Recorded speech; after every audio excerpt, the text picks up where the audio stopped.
saw a dead body today. My parents locked eyes with one another. Dad gulped down his food, but he didn't motion to take another bite. Mom stared silently at him, sweat beading on her brow. That was probably nothing, just a leftover display from Halloween.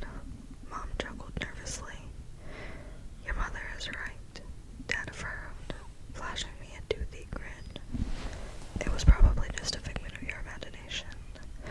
No need for concern. The fork trembled in his grasp as he stabbed a slab of meatloaf. Don't worry about finishing dinner. You can be excused if you're not hungry, Mom said. That anxious smile still plastered to her face. Thanks. I'm gonna take you up on that offer. I scooted my chair out from the table and returned to my duties. I didn't want to spend any more time around my folks that evening. They were acting strange and I didn't like it one bit. Trepidation bubbled in my gut as Jacob and I walked to school. The trip was marred by a tense, uneasy silence. Then Jacob said what was on both of our minds. Grayson, do you think she'll still be there? I sure hope not, I said, keeping my eyes locked into the ground. We each subconsciously held our breaths as we approached the clearing. I prayed that the woman would be gone. My heart palpitated wildly in my chest, blood rushing in my ears. I clenched my eyes shut as we came into view, and there it was, a grass clearing set before us. Daisies and dandelions swayed among the lush green blades. I peered beyond it, into the trees. I suddenly grew lightheaded. She was still there. The woman's lifeless, decaying corpse hung from the rope, those horrible, unblinking eyes visible even from our distance. I felt like I was going to be sick. The cops had completely ignored my call. Without warning, Jacob took off in a dead sprint. I gave chase, my legs pumping as fast as they could carry me. We ran and ran all the way until we reached the school. I didn't even need to ask Jacob why he'd done it. I was probably going to do the same eventually. I couldn't focus for the remainder of the day. The hands on the clock seemed to tick by in slow motion. I couldn't stop thinking about her. Those bulging, desperate eyes. I couldn't escape them. After the longest day of my life, I again found myself by Jacob's side, walking home. We didn't say anything to each other, we just kept going, dreading the encounter that we knew would come. We gradually approached the clearing. I couldn't do it. Not again. But I had to. It was like a train wreck. Something so demented and screwed up that you just can't bring yourself to look away. Alright man, I'm gonna run the rest of the way. Your call if you want to come with. Jacob said, already turning away from me. Go ahead, I'll join you in a sec, I muttered, wondering if I was making the right decision. Suit yourself, Jacob retorted, averting his gaze from the field before jogging past. This was it, the last time. One more look, then I'd never peer into those woods again. I was done, that's what I told myself at least. I steeled my resolve and quickly glanced at the tree that I'd previously seen the woman hanging from. I immediately regretted it. I bent over and lost my lunch all over the dried leaves littering the ground. Because when I glanced up at the tree, the woman wasn't alone. There was a man dangling from the branch opposite her, connected to the bough from an almost identical noose. His eyes mirrored the woman's,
point in sticking around any longer.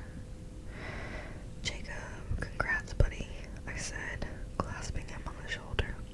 He reciprocated my greeting with a warm smile.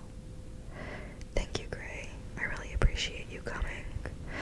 I would have understood if you wanted to stay home and have to pick up crusty cow patties.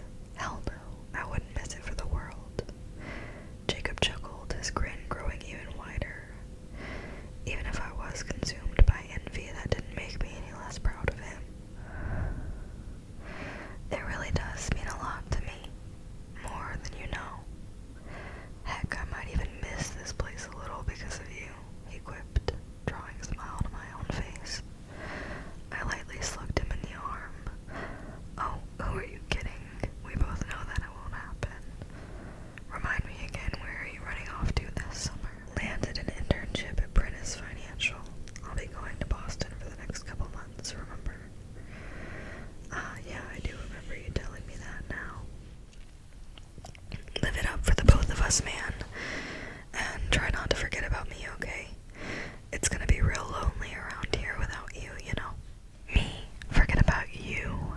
Wouldn't dream of it," he said, shooting me a wink. 2 weeks from that day, Jacob was scheduled to fly out. I didn't get to see him off, but I wished him the best. I didn't notice anything out of the ordinary at first, not until he started ignoring my text. I thought that maybe he'd just been busy with the move. I mean, it's stressful to leave the place you've called home your entire life and start anew. I couldn't shake the feeling that something was wrong, though. I should have listened to my gut.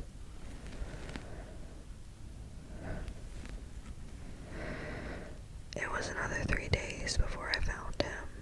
Dad had sent me to the corner store to pick up some salt when I happened to glance up at the tree overshadowing the old-timey little shop.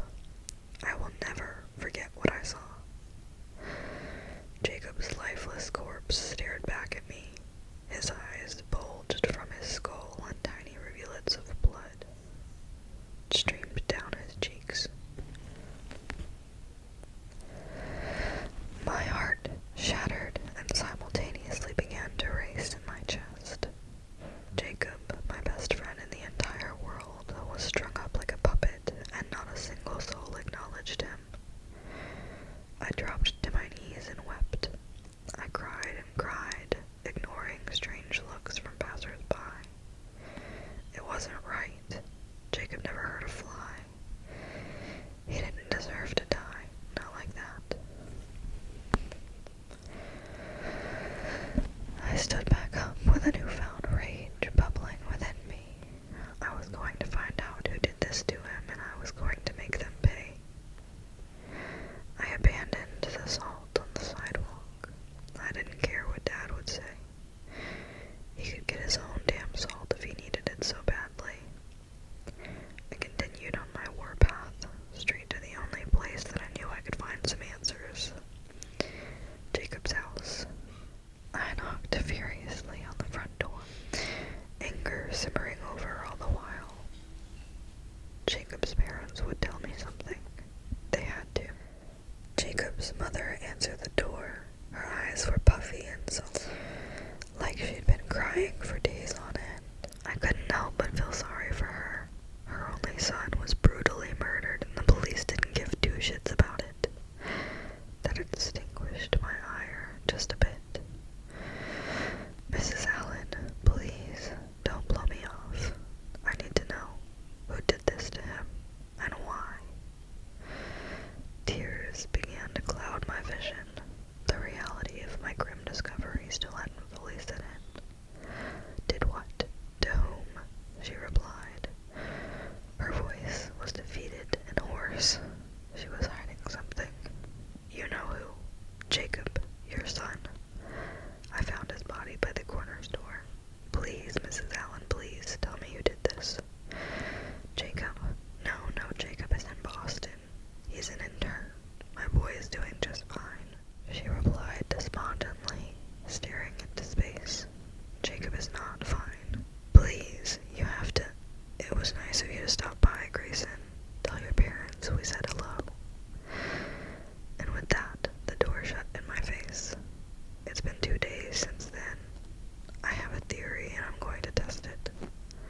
gonna call that the end of the video.